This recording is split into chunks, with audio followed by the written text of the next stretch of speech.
Senator Jinggoy. Thank you. Galingan mo, Senator Jinggoy, ha? Thank you, Mr. Chair. Is si Miss Cabral ba nandito? Was she invited? Was she invited by this committee? Maybe we can invite her in the next Hindi, meeting. nandito naman ng pinaka-boss, si Secretary. But I would like to ask some Mas gusto mo siyang makita kaysa Secretary. Hindi naman. Anyway, Mr. Secretary, wag na tayo magpaligoy-ligoy pa. Kung hindi pa binulgar ni Pangulong Marcos ito mga anomalya na nangyari dito sa mga flood control projects, hindi nyo ba iimbestigan to? Kailangan pa umabot ng Senado para imbestigahan ito dahil binulgar ni Pangulong Marcos ang mga di umano yung mga anomalya tungkol sa mga flood control projects. Hindi naman po siguro, I think, Your Honor, I think this is a routine process naman ng department that every project that we complete must have to undergo a quick, it has to undergo a validation audit before we fully pay the contract amount, Your Honor. So meron yung quick quality assurance unit, may audit team na dapat umiikot parati, Your Honor, before we pay the final payment for this project, Your Honor. Are all these contractors qualified? They are qualified. They're qualified, Your Honor, and on the basis of the documents that they submit for the bidding purposes, Your Honor. Sa mga binanggit ni Pangulong Marcos ng mga contractors during his SONA, bakit sa sampulang, bakit halos lahat ng mga contractors to ay kinorner lahat yung mga flood control projects? Why is that so? Well, as far as I can recall, actually, yung sabi naman na ating presidente, 20% of the total amount of that has been allocated over the years were actually napupunta doon po sa 15 contractors po.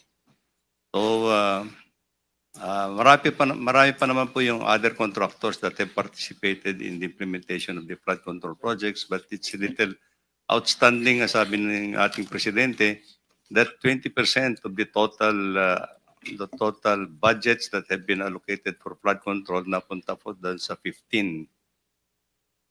In numbers po yun, I think that is in numbers, Your Honor. Yes, so sabi ni Pangulong Marcos, 15 contractors cornered 20% of the total budget, or roughly 100 billion pesos. Yes, Your Honor. And the remaining 436 billion was split among 2,394 contractors. At hindi ko nababasahin yung mga pangalan ng mga kumpanya ng yung construction company dahil nabanggit na ni Pangulong Marcos yan. Anyway, ilan ang ghost projects ninyo dyan? This is on the process of validation, Your Honor. But do you still believe that there are ghost projects there? Or there were ghost projects? In all confidence, Your Honor, I think so. You think so? Yes. San yan? Well, as I said, as I mentioned in my statement, there are district offices that we are trying to continue the validation of some of the projects, Your Honor. Let me just point out, Your Honor, that many of these projects also, many of the other projects that I have mentioned, some of these projects were also implemented in 2021, 2022. Sige. Kailan nyo pa nalaman na may mga ghost projects? Since you assumed office, Mr. Secretary? Or just lately? Just lately, Your Honor, and unfortunately. So ibig sabihin, when did you assume as Secretary when President Marcos appointed you? 2022? Yes, Your Honor. Yes, all right. So you believe in 2022, 2023, 2024, walang ghost project? Well, Your Honor, at the central office, we are relying actually on our project monitoring information that comes to us actually. Unless it's going to be validated actually and filled. So you said siguro merong mga ghost projects. Who informed you na merong mga ghost projects? Well, there are already informations that are coming up. Yes, who in particular informed you that there were or there are? There are Those people in the projects. department actually that are that. And how do they know that na merong mga ghost projects? Well, there are people actually who can actually certify, Your Honor, and these are the projects that we are now intensively validating actually. Okay, Your my office received reports that there are ghost projects in the municipalities of Kalumpit, Malolos, and Hagonoy in the province of Bulacan. Can you confirm this? Yes, Your Honor. That's true. Well, this is information that we have received, Your Honor. And the contractor, allegedly, Wawaw Builders, correct? That's correct, Your Honor. And SYMS Construction. Am I correct? I don't recall that name, Your Honor. But Who is the owner of Wawaw Builders? Is he here? Is he present here?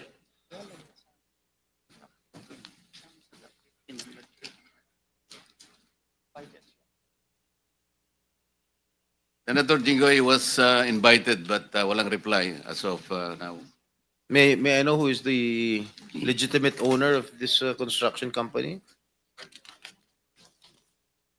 Mark Alan Arevalo. Alan Arevalo.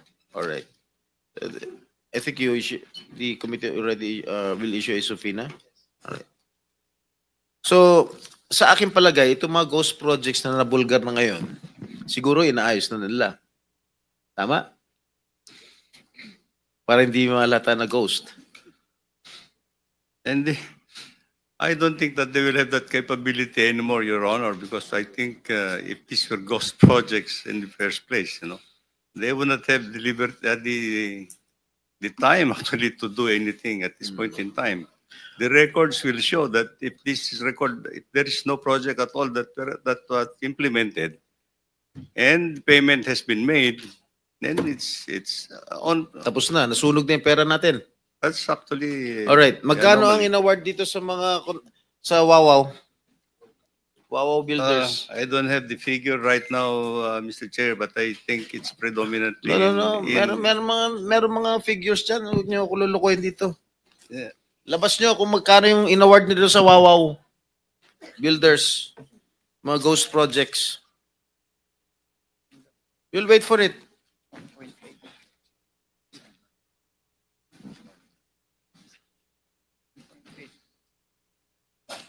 Kadiri kayo. Mr. Chair, well, I've just been given the tabulation. Wawaw Builders.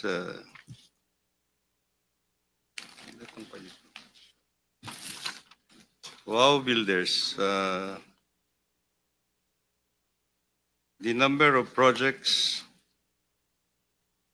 the total projects, total cost of the projects that have been implemented is 9 billion.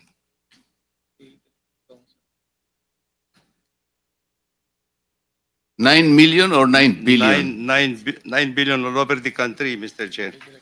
But let me just point out, in Bulacan alone, Wawaw Builders had 85 projects amounting to 5,971,811,000. In Bulacan alone. What about the three municipalities that I mentioned? Kalumpit, Hagonoy, and what is this? Malolos.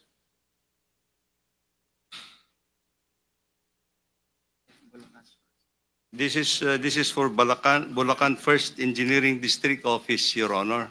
Ito bang, I'm not familiar, no? Ito bang Kalumpit, Malolos, Hagonoy falls under the first Yes, Your Bulacan Honor. district? Ah? Yes. All right. Yes, Your Honor. So magkano?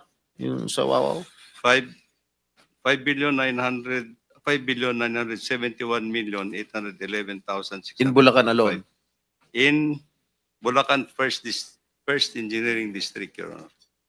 So yung 5 billion na in-award sa Wawaw Builders para sa province Bulacan First are Engineering. all ghost projects. Correct? Hindi naman, Secretary, Your Honor. for the record, the total is 9 billion. That is No, no. nationwide. Nationwide. Nationwide, Your Honor. Pero Pero lahat 5 yun, billion ghost na projects. Your Honor. So, Ghost projects lahat. No po. Hindi po. So ang ghost project lang na sinasabi mo, sa Bulacan lang. There seems to be some ghost projects actually as reported, Your Honor. Are you investigating this right Yes, now? Your Honor. We're investigating it. What is the status of your investigation? They will be coming up with their